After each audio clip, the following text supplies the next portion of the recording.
So, we had some good news last night. The good news is, if you're a total mess and a wreck, you're quite qualified to become a devotee. Or, you're qualified to get mercy. Yes, you have what it takes to get mercy. So, we've been talking, I made the point, I don't know if you remember, but one of the points I was making either yesterday or the day before was that rather than needing prior qualification, you don't need any prior qualification to become a devotee. But to stay a devotee, you need the qualification of what? We'll find out today. Well, we discussed it, but there is some more things I want to read. And the first thing I want to read, it's awkward for me to read this. It's a letter Prabhupada wrote to the GBC in the zone I was in, and it was about me. Most letters about me were actually pretty bad. This one was good. No, I'm only kidding. They weren't all bad. I'm going to try this for starts. Sugar cane juice at night? Is it recommended or not? Not really.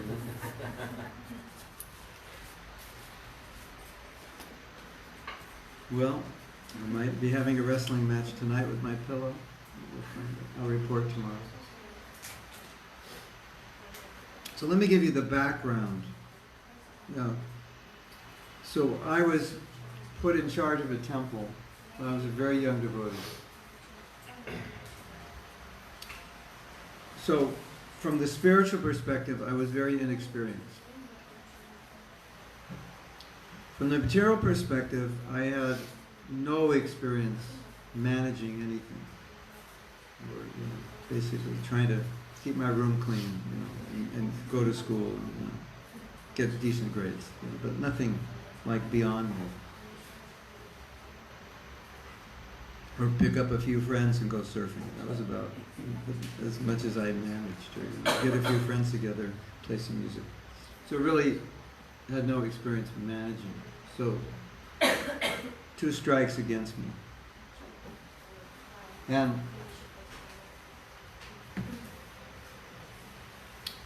in those days, as is today, but especially in those days, there's a very strong emphasis on making devotees. And the reason is because the movement hardly had any devotees, and we needed people to open more temples. We were a very small movement.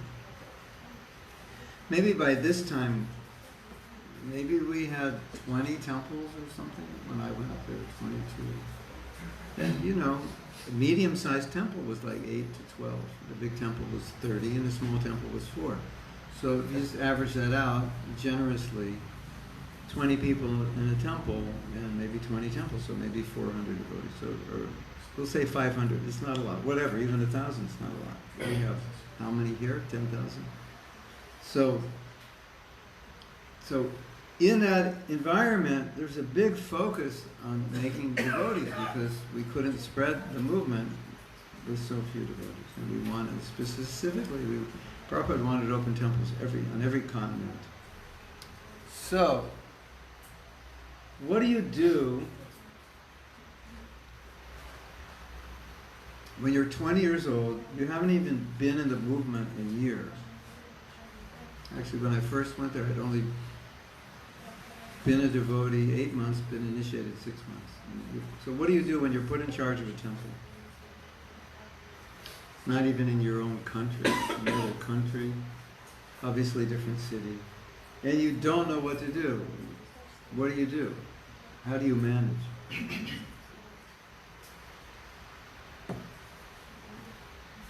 Krishna, help! It's basically how you manage, right? Kind of like the same way you manage when you're on a roller coaster. Helpless. If this thing falls off, I'm history. So that's one thing. We pray. And why do we pray for help? Because we know we don't know what we're doing. And that's why we pray for help. And whenever you don't know how to do something, that's a good time to pray.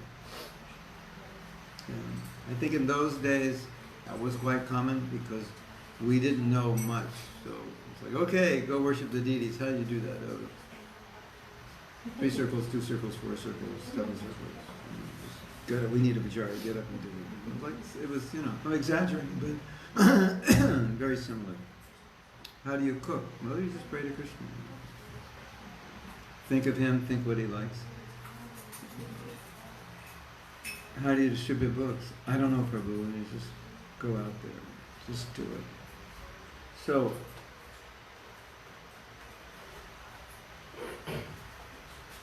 and then the other thing, because you don't know what you're doing, you grab onto the instructions of your guru because you're afraid to think.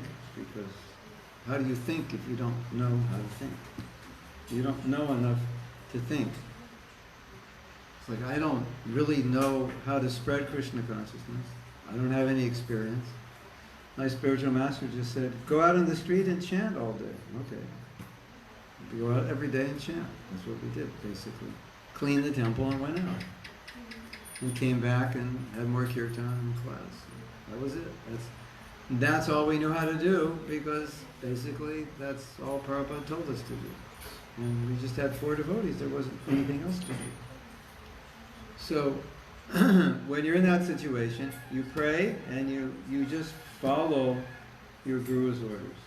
So I thought, as the temple president, one of the things I should pray for, aside from just general intelligence, so everything doesn't completely collapse under my jurisdiction or under my presidency, was to pray to Krishna to send new devotees. Like, I don't know how to make a devotee, but Krishna could send them. So that was my mood. Like, my mood was, you don't make devotees, Krishna sends devotees. It's actually true. Especially in those days. That was 1970. There were so many devotees that didn't know they were devotees until they met devotees. And then they realized, I'm a devotee, I didn't know that. Just come to the temple, like, that's it. That was the 70s, 60s. And then one night, or one day, I was telling the devotees, we should all pray. Before we go to sleep, we should all pray, Krishna, please send devotees. That's how we should pray. So that's the context of this letter. And I just want to make the point that you may not know how to do anything, but if you pray and you're sincere, Krishna will send. So I probably shouldn't read this letter because it kind of glorifies me, but I wanted to make this point. I'm not trying to glorify myself. But here's the letter. This is the letter to the GBC, who reported to Prabhupada that since I came to Vancouver, we had made 13 devotees, and that was like in a year or something. It was something crazy. That Vancouver, this is a letter, I think, November 1971, to Jagadish Prabhu, who was GBC of Canada. That Vancouver has reported 13 new devotees there is most encouraging. Mahatma Das is very sincere boy. How else Krishna has sent him 13 new devotees there? So now you understand the context. And then Prabhupada's confirming. I mean, Prabhupada didn't say Mahatma Das is useless and doesn't know what he's doing, and he's just helplessly praying and Krishna's reciprocating. But that's what I knew. And then in another letter that happened sometime around this time, Prabhupada said, he said, the way you do your service is you think you don't know how to do it. You think, I'm not qualified to do this. Even if you think you're qualified, you think I'm not. And then you pray to Krishna to give you qualification. And you can see, and we're going to read some quotes, that Prabhupada so often said, I have no qualification. And it's interesting, because thinking you have no qualification is actually the qualification. That would be a cool t-shirt, right? Thinking you have no qualification is your qualification. It's interesting, isn't it? So now, with that preface, let's read the verse. This is from Sanatana Goswami. It's a famous verse. I'll read the Sanskrit for those who like Sanskrit, and see if you can understand. Na prema shavanadi bhaktir api va yoga tava vaishnava. Okay, I'll translate it. It'll be a Sanskrit lesson. Na prema. What do you think na prema means? No love. I have no love. Shravanadi. Shravana means hearing, and adi means etc. So Shravanadi means the processes of bhakti, like hearing, chanting. So the na doesn't just go for prema, it goes for Shravanadi. I have no love of Krishna, and I don't even have love for the things that bring love. So I'm unfortunate. It's almost like saying, I don't like Krishna, and I don't like devotional service. I don't like Krishna, I don't like the things that would help me like Krishna. Then he says, api va yoga.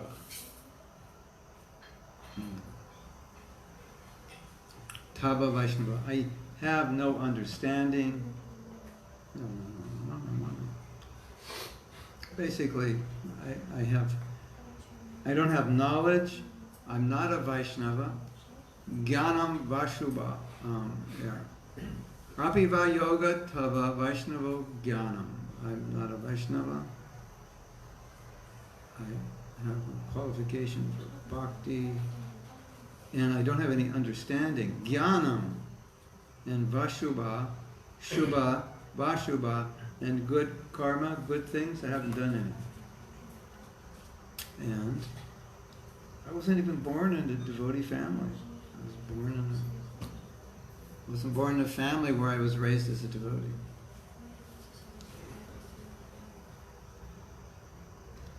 So that's all lack of qualification. Right? You would, I mean, if we had knowledge and devotion and love and these things, that would help, wouldn't it? It would be nice. He's saying, I don't have any of those. So as far as being qualified, I'm not. And then he says, but, oh darling of the damsels of Braja, Gopi Jana Balava, I still have this hope of becoming Krishna conscious, of achieving your lotus feet. And this hope is driving me crazy, basically, he's saying. I mean, I still maintain a hope of achieving you, and this hope is always disturbing me. And in another translation, Prabhupada says, and there are other verses like this, the reason that I have the hope is because I know you're merciful. And that you, even though I'm not qualified, you'll give your mercy because I'm asking for it. So the point is, you don't need to be qualified materially or spiritually. And so that we see in this verse, what's the real qualification? The real qualification is you want it, and you know if you want it, Krishna will be merciful to you. If you want it enough. And the more you want it, the more mercy you get. So, what's the conclusion? What's the qualification? You have to want it. But Devi's not here, but she would say, but what if you don't want it? Right? She would say that, right? Yes?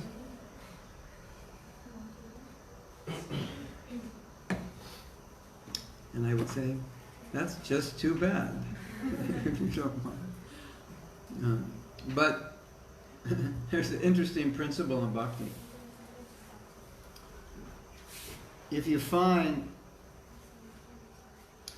that you don't want it, or you find that you can't achieve something, at least you should be attracted to what it is you don't want. I'm not feeling, to say I don't want it doesn't mean I don't want it. It means I don't feel, right now, I don't feel like I want it. But in my head, yeah, I understand it. So that's another principle. So I don't feel like I'm, so often we feel like I wish I had a stronger desire. But the other principle is, if I don't have that strong desire, but I look at that desire and say, it would really be good if I had it. So it's like, I don't have it, but I'm thinking, I wish I did have it. Right? Ever feel like that? You're thinking, it would be so nice if I had this desire, I just don't have it. Like a person smoking. It would be great if I didn't smoke. So that's very good, because that gets you there. So that's another principle. You don't have the desire, but you're attracted by that. That would be so good if I were like that. So, and if you lose that, then we lose everything. So that we don't want to lose. So that's also another prayer. Krishna, I want to be a pure devotee, but somehow or other the desire is weak. But can you help? Can you help me? Can you fix me? And so this prayer shows us that even though the devotee feels he's not qualified, he's still going to ask. That's interesting. Because generally we say you shouldn't ask if you don't deserve it. Right? There's a saying, first deserve, then desire. But, have you heard that before? First deserve, then desire. Prabhupada used that in relation to desiring to achieve a level of Krishna consciousness for which you are completely unqualified. Like, if you're sitting here in this class, you've been a devotee like 3 months, and you're thinking, am I a gopi? Am I a manjari? How can I need to realize that, and I think I am a gopi, and to Lalita, And I probably would say, no, that's premature. You can't think that way until you're more qualified. But to think I want to be a pure devotee, that's different. So I'm not qualified, but I'm praying to be a pure devotee. Why? This is nothing Goswami says, because Krishna is merciful. If I have that desire, he will fulfill it. So therefore, the qualification is have the desire. Sincere desire.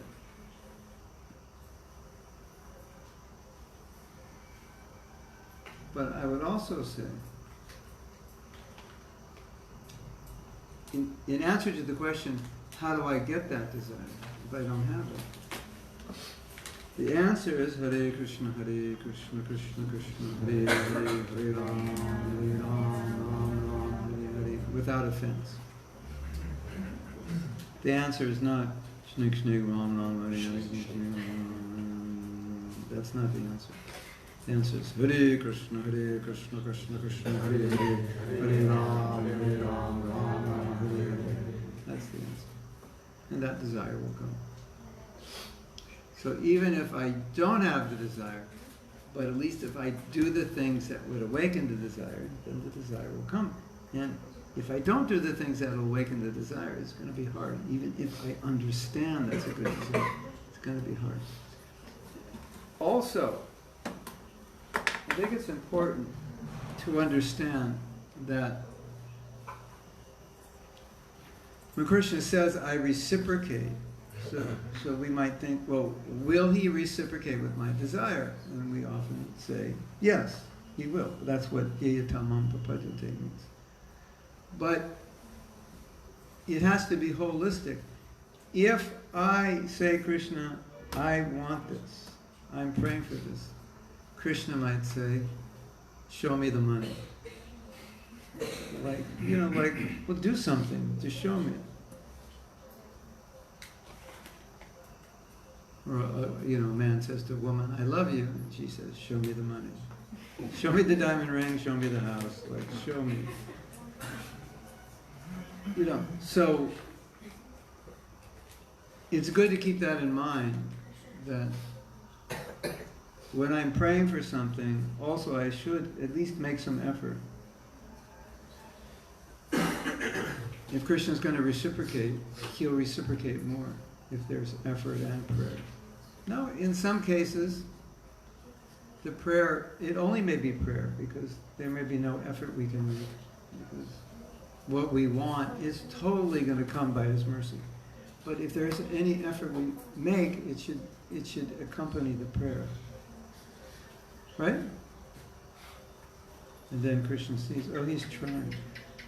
And that was the example of Jashoda. The famous 2 fingers too short. Right? What did those 2 fingers represent? Effort and mercy. And in that story, do you realize that Mother Yasoda spent 4 hours catching Krishna and tying him up? And if you just read it, it seems like she just ran after him and tied him up. It was about a 4-hour ordeal. Did you know that? It was like all day, going outside. And then, at some point, Krishna saw his mother was tired, sweaty, frustrated, and he said, I can't bear to see her like this. And he said, okay, I'll allow her to tie me up. And she had used every rope and nothing worked, and she pulled out a hair tie, and that's what she tied him with. Did you know that? Tied him with a hair tie. So, effort. She's making effort. Nothing's happening, effort. And at some point, Krishna said, she's trying so hard. And now he lets her tie him up with a hair tie. And she couldn't before tie him up with every rope in the village. Like probably 100 or 200 meters of rope. She couldn't tie him. So that teaches us effort is important to get Krishna's mercy. But praying is also important. And they're synergistic if they go together.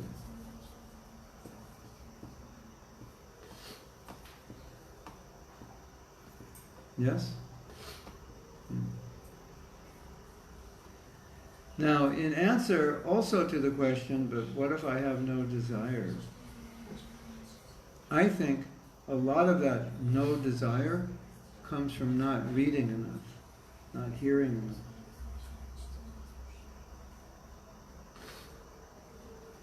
Because the more we hear about Krishna,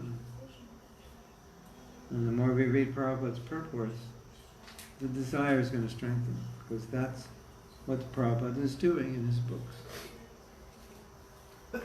Any of you have that experience? You take time, you have a little extra time, you take time, you read for a few hours, and then you feel like, I actually feel like I want to be a devotee. I want to be a pure devotee. I have a strong desire.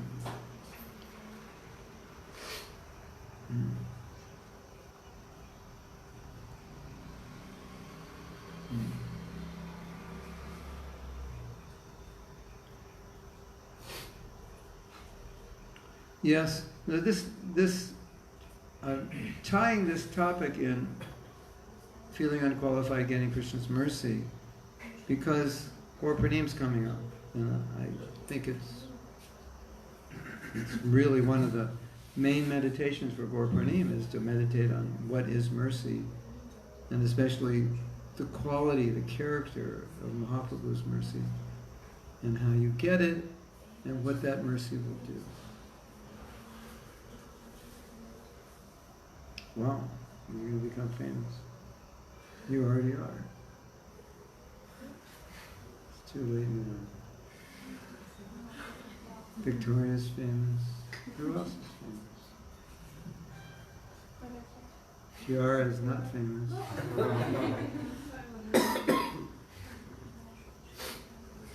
It's only 16 people. It's not that, you're not that famous yet. Maybe it'll go viral soon. Yes, we should always think ourselves as the most fallen, the most ignorant, and it is simply by the mercy of Lord Chaitanya, that we have even the opportunity to serve Krishna. We have no qualification of our own. It is simply by the merciful glance of this most munificent appearance of the Supreme Personality of God. It's Sri Chaitanya Mahaprabhu that we have been given the chance to serve Radha and Krishna. So, I like what Prabhupada's saying here because it really brings everything we've been talking about for the last week or two to a head. Not only, it just underscores that this is how a devotee thinks. He thinks I don't have any qualification. And that actually becomes his qualification. And then, Prabhupada says, so how have you become Krishna conscious? By the merciful glance of Sri Chaitanya Mahaprabhu. That's all. So then the next question would be, how do I get the merciful glance? If that's how I become Krishna conscious, how do I get the merciful glance of Lord Chaitanya? Right? And if I get it, everything will happen. And it will happen. We have this saying in English, it happened in spite of me. And that means, like, let's say you do something and it's very successful, but you feel like you really didn't do anything, and you were kind of maybe messing it up more than doing it. But there are other people and divine arrangement and interference, and so it happened in spite of me, like I was actually making it worse. That's how a devotee feels. So when you get mercy, things happen. And so, in discussing this topic about no qualification, then it just naturally comes to this point where qualification is completely irrelevant. What is relevant is mercy. So rather than think, how do I get the qualification for bhakti, we think, how do I get the mercy? Right? Or how do I qualify, quote unquote, to get mercy? That's a totally different qualification than what we would normally think. Everyone in this room can get mercy. It doesn't matter who you are, what you've done in the past, what body you're in, what country you've come from, whether you've eaten meat or broken all the regular principles in this life, it doesn't matter. There are many Brahmins who've never broken principles, who do not have the mercy. Isn't that interesting? So interesting. And the hippies have more mercy than the Brahmins. What? Because they're not accepting the mercy of Mahaprabhu. Or they're proud and think they don't need it. Or they're offensive to the Malechas. I have a question regarding, I forget later, so I'm asking now. You said that when we do not deserve, when we know that we do not deserve, we can't even desire. Is it something like that? No. First deserve, then desire. First? Deserve, then desire. Okay, so then we can desire. Okay, I thought we can... But as I was saying, that is in the context of desiring things which are way beyond your pay, what do we say? Way beyond my pay scale. Yeah. It's like in another league. But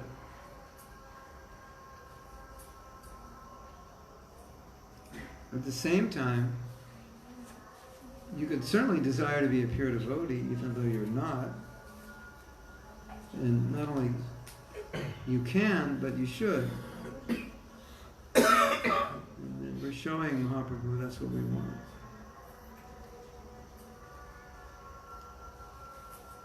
And this statement has to be seen in the context of trying to achieve something which you're definitely spiritually unfit for.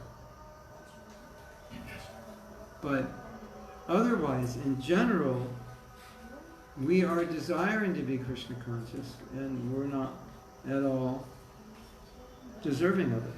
So you have to, it's contextual. We don't deserve to be Krishna conscious. The Lord Chaitanya is giving it. How do we know we deserve? Anyways, in Kali Yuga, we don't deserve. Many of us Well, you have to, when you're, deserve anything. yeah, that's true. We don't deserve it, except that Lord Chaitanya wants to give it. But in terms of progressing in Krishna consciousness, you have to know when you're going for higher levels what you have the adhikari for. Before you become too renounced, or before you try to achieve some level of Krishna consciousness that's very high, or try to understand something that's very esoteric, there should be some qualification. General. The angels, what did they say? Angels fear to tread. Fools rush in where angels fear to tread. So you're going to very high esoteric aspects of Krishna consciousness, that's applicable.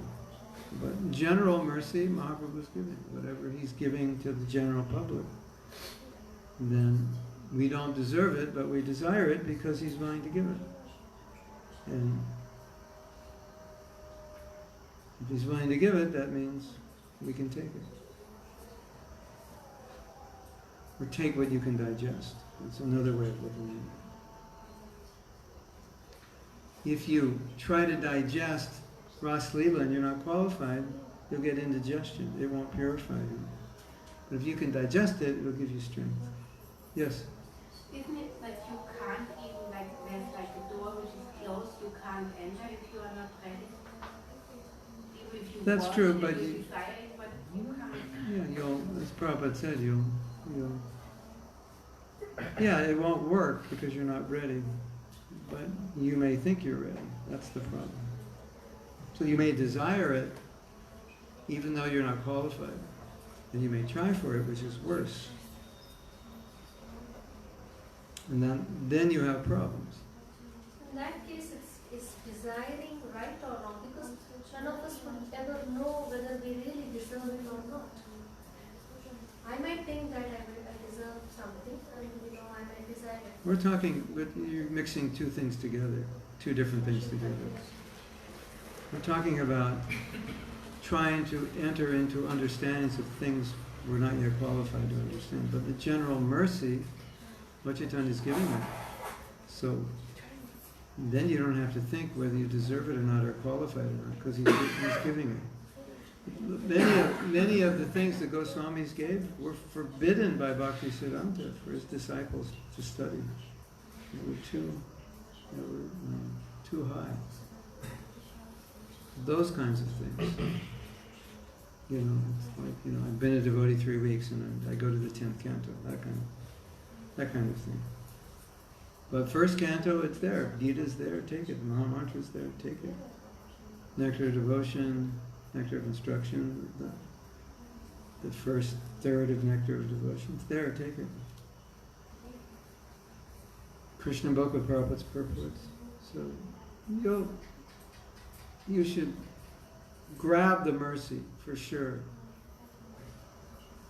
but not grab what you can't digest, which is above your qualification to understand. If I still think I'm this body, and I'm still attached to the opposite sex, what right do I have to spend more than a few minutes trying to understand Radha and Krishna Leela? I have to become more purified. As I become more purified and more detached, then I'm becoming more qualified. So that's the deserve part, Become detached, at least nista. And then, okay, now we can talk. And so that's why generally in public these things are never discussed, because the public audience is not qualified. If you listen to what Prabhupada talked about, at a certain point it just stopped. In public. And in his books there's more, but then it's the same thing. When you're qualified, you hear it. But Maha Mantra went out for everybody. Right? Bhagavad Gita for everybody immediately. Prabhupada came with the first canto. It was like distributed to everybody.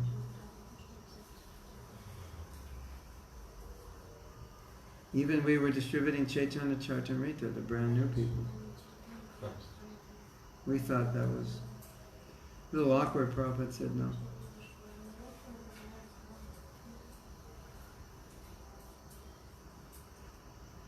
So this verse of Sanatana Goswami, what's going on in it is he's stating from, he's not talking about trying to understand Radha and Krishna and get that mercy. He's just trying to get the mercy to save him from repeated birth and death and gradually develop Krishna consciousness. And he's saying, I don't even have, there's nothing good in me, but I know, he's basically saying, but I know you'll overlook that because you're merciful.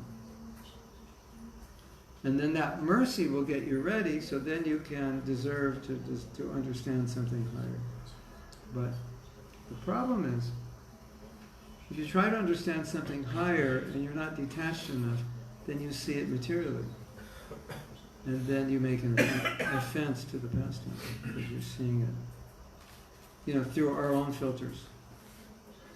I mean, everything we see through our own filters. It's about being over-ambitious, like this is about our constitutional position to desire to have that, to be back in our constitutional position. Yeah, Like exactly. this is about over-ambitious. Or just desire to love Krishna, but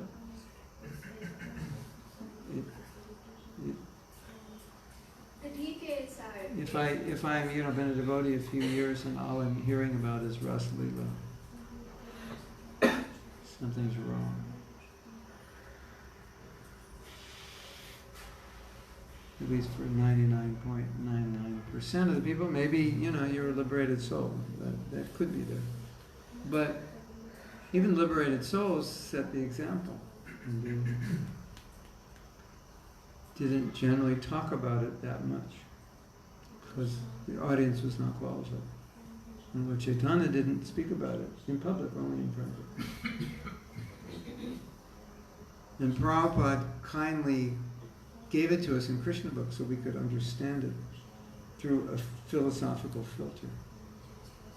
Because the class I gave a few days ago, when I was beginning in the class, I began the class by saying that yesterday's class was a lot of the class the day before I gave class was about how Krishna doesn't leave Vrindavan. And then at the end of the class, a man asked a question. He was confused. But Maharaj explained everything, but he didn't understand it. And I was making the point at the beginning of the class, that's the nature of transcendence. It's sometimes difficult to understand because we're coming at it from material consciousness. So you look at separation. I don't understand. She's crying, but the acharyas say that's the greatest ecstasy. I'm trying to figure it out because it's all filtered through our point of reference.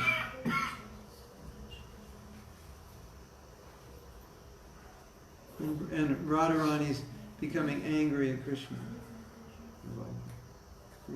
In the material world, good relationship doesn't look like that. And Radharani's sulking. She's chastising Krishna. That, from the mundane perspective, it doesn't look good, doesn't look like love. And then from the transcendental perspective, then you begin to understand Radharani is bhakti personified. There's nothing in her heart but love. She can't act any other way. And then you start to understand a state in which in someone's heart there is no envy, there is no jealousy, there is no material motive, there is no material desire. Do you know anybody like that? Have you met anybody like that? Can you even fathom that? Until you're on that level, you can't. And so when you're on that level, then you can better understand the position of Radharani. And when you're not on that level, it's difficult. Right? So it's about being real, the deserving and Yeah. deserving desire. So we desire Mahaprabhu's mercy, but the level of it, then you have to deserve. That comes later. Generally, if you stay in ISKCON and are guided by proper people, that won't be a problem, because they'll protect you from that. And if you're reading all these esoteric books and you haven't even read Prabhupada's book, and are reading certain esoteric books that you don't have the adhikari to read, then your seniors will say, don't read that. That's duplicity. It could be duplicity, it could just be ignorance also.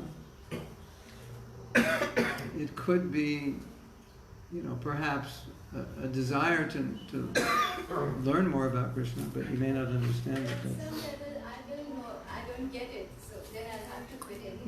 No, I was told, this is interesting, I was told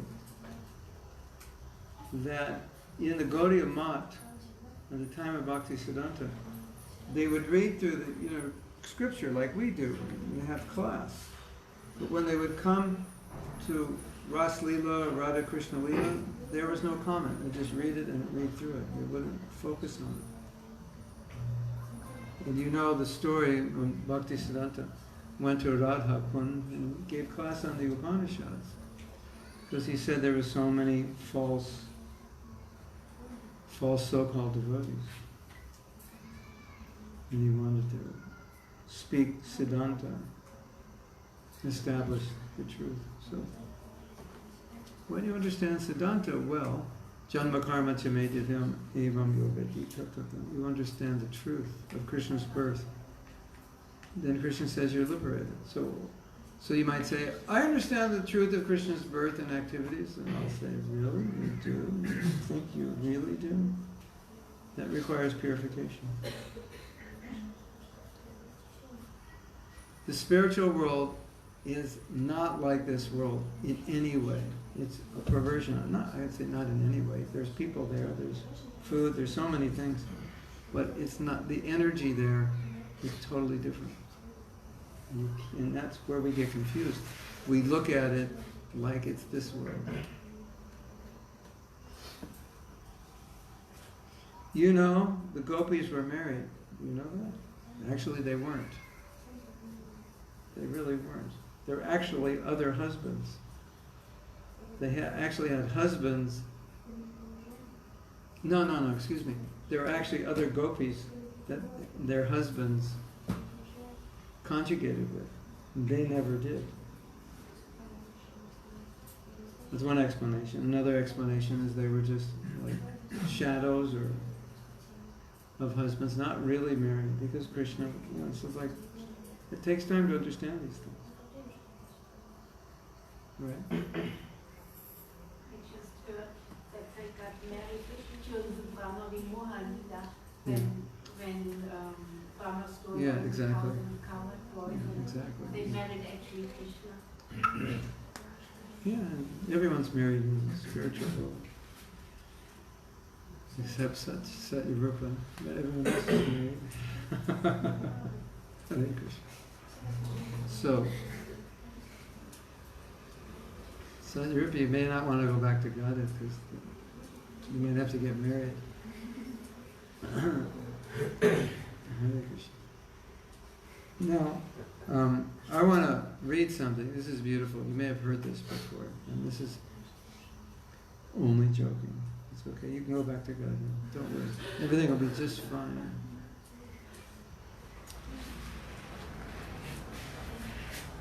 This is a beautiful, beautiful talk. I think many of you have heard this.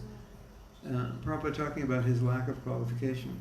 So, the interesting thing, as you know, is that the most qualified people feel the least qualified, and the least qualified feel the most qualified. Isn't it?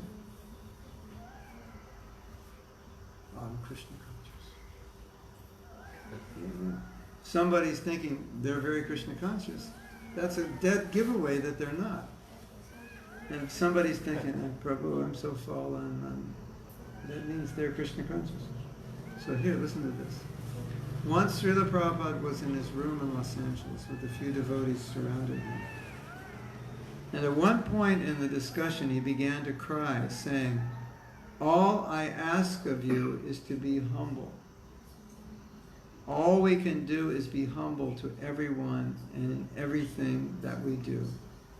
That is all that I ask." I don't know the context. There was some, I guess he, as far as I remember, he spotted some pride.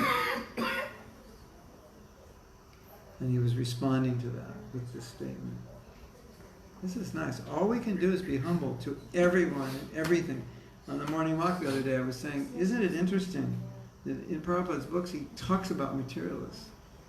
They're fools, they're rascals, and he just, he explains what they're doing that's wrong, and why it's wrong, and how it's hurting the world. And at the same time, in the next breath he says, and you should respect everybody. Isn't that interesting? This philosopher said this, it's wrong.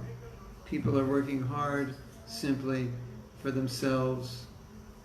They're killing the cow, etc. And he's describing what they're doing that's wrong. And sometimes using heavy language. And then the next breath is saying, and we should respect everyone.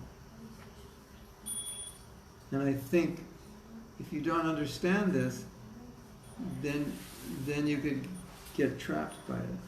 Because Prabhupada is, when Prabhupada's saying that person's doing something wrong, he's really saying, don't do what they're doing. And he's using them as an example, not that he doesn't like them. Well, I don't like these people, they're materialistic people. No, he's saying this is what they're doing, this is the consequence. This is why they're foolish and so forth. And then he's saying we should respect everyone. Not just devotees, everybody, everyone and. So, we have to keep that in mind. And that's what he's saying here. All I ask of you is to be humble. All we can do is be humble to everyone and in everything that we do. This is all that I ask. Wow. This is all I ask. Be humble. That's all we can do.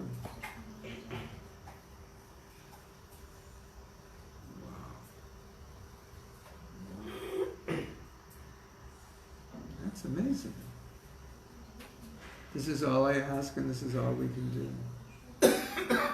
Another time Srila Prabhupada went to the temple and seeing the Vyasa-san that the devotees had just made for him, he said, "Oh, I cannot accept this. I am the most fallen. And you have made this for me." He was crying. So a devotee replied, "Oh, please, Prabhupada, please, this is our offering to you." Then Prabhupada said, "I have no qualification of my own, but I shall accept it for Krishna."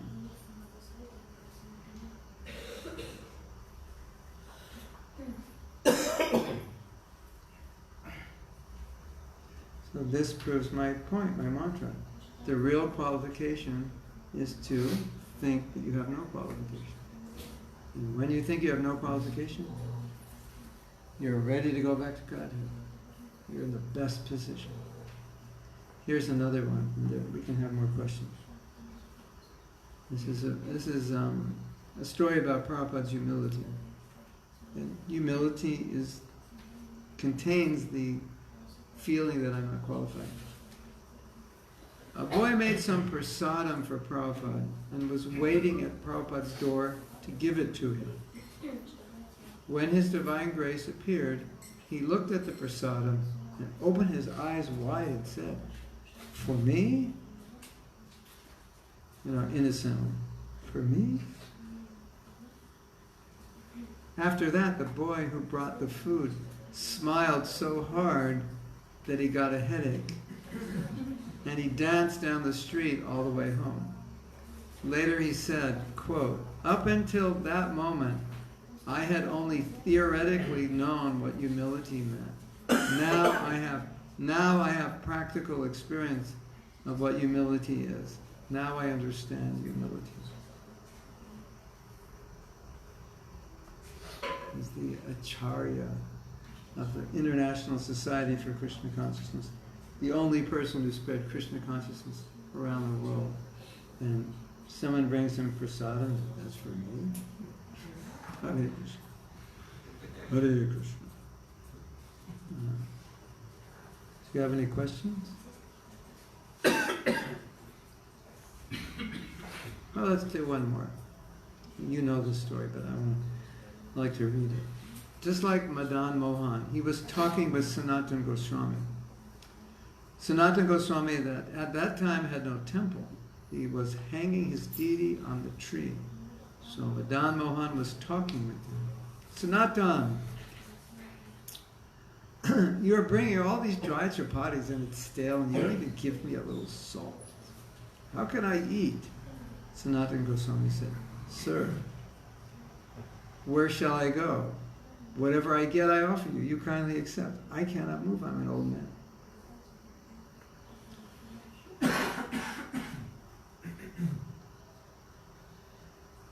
Yes. You had a question? Okay. That's okay. I just wanted to read that.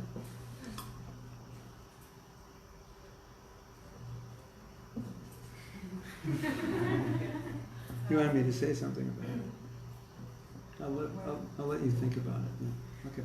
When we feel we are not qualified, how to not lose our enthusiasm, Oh, yeah. not feel discouraged.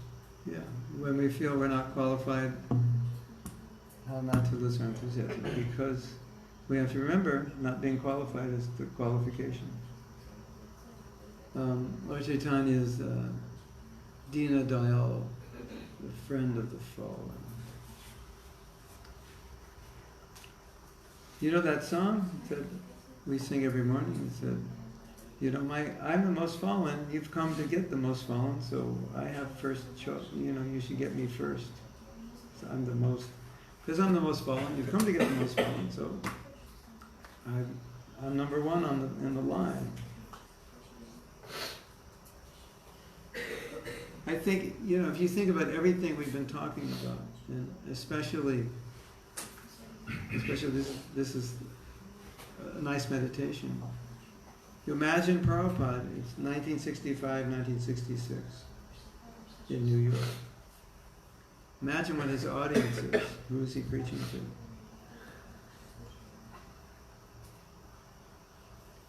to? And he's not thinking they're disqualified. He's thinking, if they take up this process, they'll become pure devotees. So, the disqualification has nothing to do. There's a verse in the 11th canto of the Bhagavatam, and the devotee is saying, you know, I want to be Krishna conscious, but I'm so materially attached. And Vishwanath Chakravarti Thakur explains how the devotee thinks. He thinks, you know your attachments. We all know our attachments. But aside from those attachments, there's also a desire to be Krishna conscious. And that's what the devotee focuses on. So just cultivate that desire. That's most important. When you look at all these other disqualifications, don't focus on those. Focus on your desire. So in that verse, or the explanation by Vishwanath Chakravarti Thakur, the devotee, he's saying, you know, I have all these desires and sometimes I can't control them, but at the same time, I just want to be a pure devotee. And I know someday I'll get your mercy, so I'm not going to give up, even though these things are there. And I think that's really the glory of the Vaishnava, that you never give up. The glory is not that you're perfect, or that you've come with qualification. Your glory is that in spite of your disqualification, you have faith in the mercy, and you know if I keep going, the mercy will overpower any disqualification. So that's what I focus on. If you focus on the disqualification, yeah, then you become discouraged. But it's true of anything. If you focus on the negative, generally you become negative. Now, there's another way you can twist it. Say, okay, I'm focused on my disqualification, And in spite of the disqualification, I'm here in Mayapur serving Krishna, so that makes it even more glorious. So the more disqualified I am, the more glorious it is. And then one philosopher said, the fact that we're disqualified glorifies God, because God will take the most impure and those who are most unqualified and purify them. So the fact that we're not qualified and we come here and we take the Krishna consciousness is to the glory of Krishna, that he can purify us. The holy name is more powerful than any of your obstacles. And we have to remember that. But if you don't chant decently, you'll never understand that. You'll think the obstacles are more powerful than the holy name, because we're not taking the holy name, the pure holy name. So then the obstacles overpower the shadow name. But if you take a pure holy name will outshine the anartha. And so when you chant purely, you'll have that experience. You say, yeah, there's nothing that I should be afraid of, that the process can't help me with.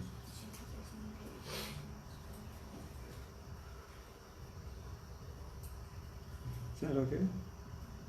Yes? You were talking about the importance of praying today.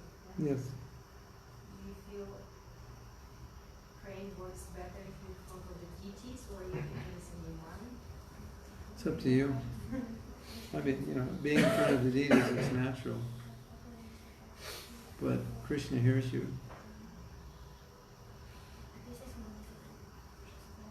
The most important is if you mean it. Because if you don't mean it, it's not going to mean anything to him. Right?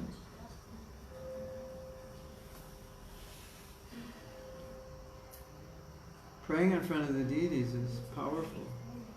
Because you have to mean it if you're praying, right? If you're praying in front of the deities, you really, probably you mean it. I once asked devotees, I said, have any of you gone in front of the deity and said, my dear Lord, Radha and Krishna, if you want me to live, I'll live. If you want me to die, I'll die. And nobody raised their hand. And I said, have any of you chanted Manasa Dehagaya? And they all said, yeah. I said, that's what you prayed. And you didn't even know it. And then I said, you want to go back in front of the deities now and sing that song? And they all said, no. So you have to mean what you're praying. Because if you don't, Krishna knows you don't mean it. But there is this idea that I may not mean it, but I should mean it. So I should pray as if I mean it, because I'm following the footsteps of the acharyas. So that's a kind of prayer also. Maybe I'm afraid to pray like this, but I should pray like this.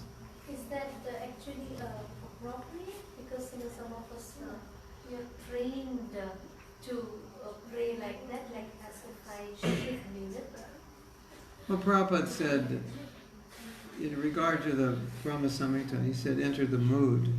You should enter the mood. And I believe he also mentioned that in prayers. So you try, you understand the acharya is praying this way, and your prayers are, I'd like to be in this mood. I'd like to cultivate this mood. But generally, if there's no resonance with the prayer, it may be artificial. But just like we chant, you may not be resonating with what the holy name means. By doing it, you can awaken. So that's also there. Like, I'm going to pray this way because I want to feel this, but I don't feel it now.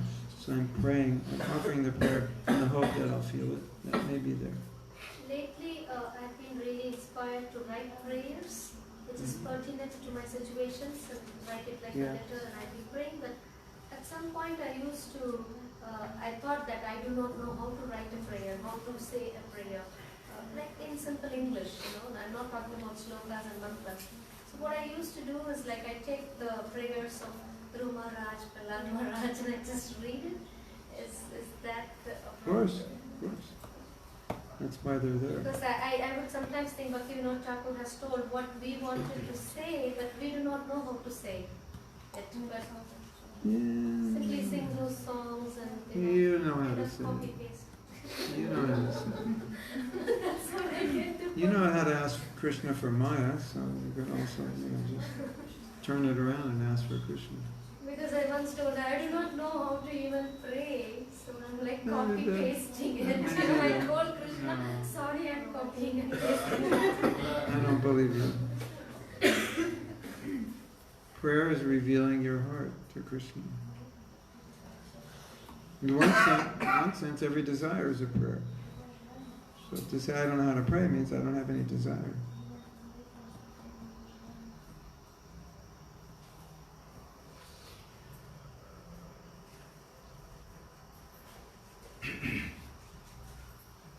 Think about it. Think about what you want, what's important. I did a workshop on prayer, and I just asked the devotees, think what is in your way. What is the biggest thing in your way between you and Krishna? So you should pray to overcome that. And it made sense immediately, and everybody composed prayers. They just meditated a little bit on, one or two things that were really big problems for them in their spiritual life. And I said, this is really important for you to pray to overcome this, because these things are really holding you back. And so everybody got clear about what it was, and I felt it really, really helped, because it was so relevant. So, you may be praying in general, which is nice, and praying the prayers of the acharyas, which is nice, and entering that mood. But also, what's your obstacle? What's really your challenge right now? On March, what is your challenge today, March 4th, 2020? So it's natural to pray, to overcome it. Or pray for the mentality, to have the proper attitude, so that won't be a problem. Or to see the problem in a positive way, anything. And don't underestimate the power of prayer and how the acharyas, Mahaprabhu, Nityananda, just change how we think. I mean, look at, you know how powerful Maya is, right? She can completely bewilder us. So the mercy is more powerful, and it can completely turn our minds around. Right? Yes? If you have that faith and you pray that way, you'll see things happen. And some devotees will pray that they have no other desire than to please Krishna, or to be accepting. And just pray to be accepting of situations.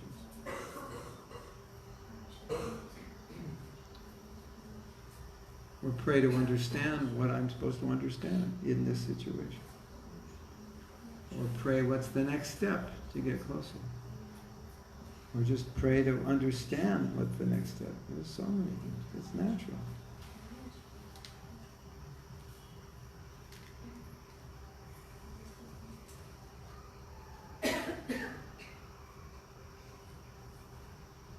Or pray to be a pure devotee.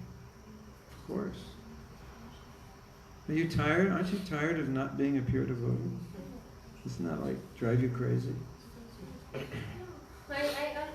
never feel that, I can be completely become pure. Every day I think that, that's the only thing that I keep thinking about, becoming. Not on your own. You can't, but Krishna can.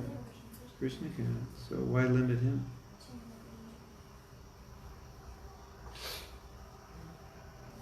That's okay. I think it's the same as Annabelle's question. I feel disqualified. Okay, that's fine. Has nothing to do with your bhakti. I can't become pure. Okay, it has nothing to do with anything, because you're not the one who's going to be purifying yourself. Krishna will, so it doesn't matter. And in fact, that's how we're supposed to think. But if you think of it materially, it'll work against you. I'm disqualified, it'll work against you. I can't be Krishna conscious. If you think of it materially, yeah, it's not going to be good. But if you think of it spiritually, that's the right way to think. I'm going to go out tomorrow and be Krishna conscious.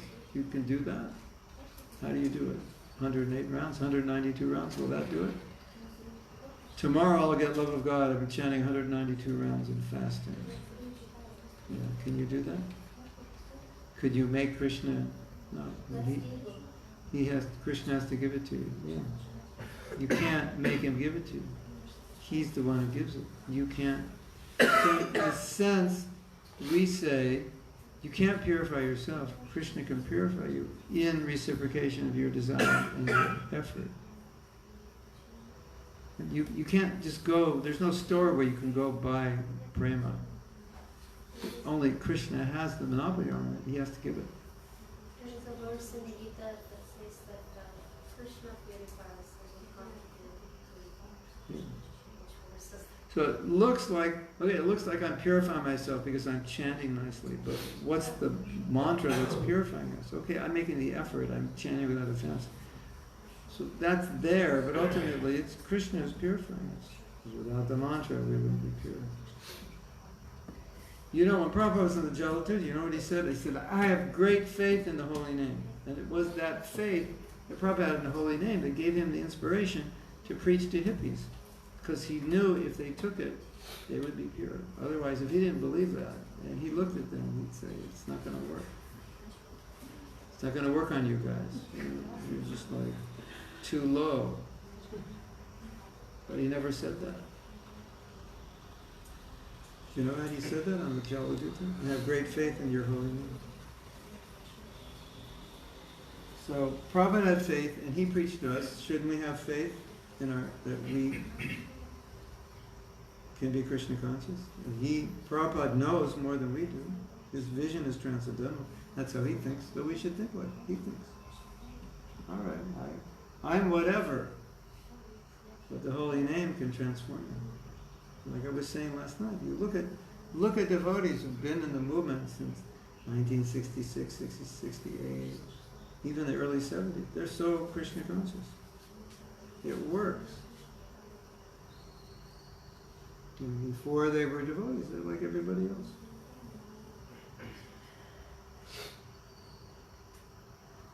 Oh, Prabhu, but it won't work on me. I'm so bad. Work on it. It's nothing to do with you. The holy name is pure. The sun shines on stool, urine, and purifies it. So it doesn't matter what it is. You believe it? Yeah, so don't worry about yourself. Just worry about your desire. And worry about your actions. You perform proper actions so that you can be a receptacle. Like, think of this idea. You have a pot, a small pot, a medium size, or a large pot. So how big is your receptacle for mercy? Small, medium, or large. If you can create a larger receptacle for mercy, you'll make more advancement. So what's a larger receptacle? Faith that I can get the mercy, faith that mercy can purify me, faith that the mercy is available, faith that Krishna will give it to me if I desire it, all these things. Now you have a bigger pot, you get more mercy. You get more mercy, you make more advancement. Thinking, I don't know, I don't really deserve it, and I'm not that good a devotee, etc. Then you have a small pot, you get less mercy. Maybe no mercy.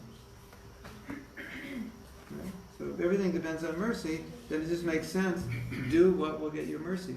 And I can guarantee you that one of the best ways to get mercy is to chant good japa and chant good kirtan. And you'll get tons of it, oceans of it. You'll be so Krishna conscious you won't even know what hit you.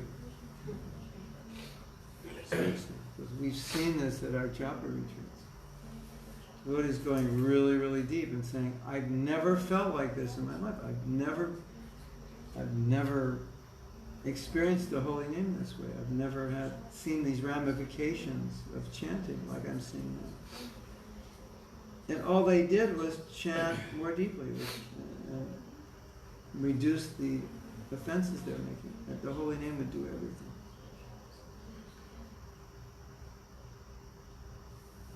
So I also have great faith in the holy name.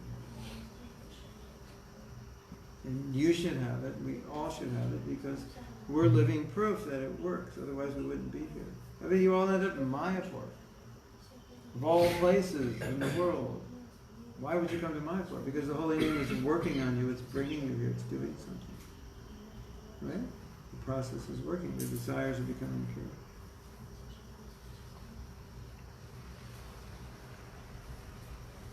Is that okay? Srila Prabhupada ki jai, Premanandi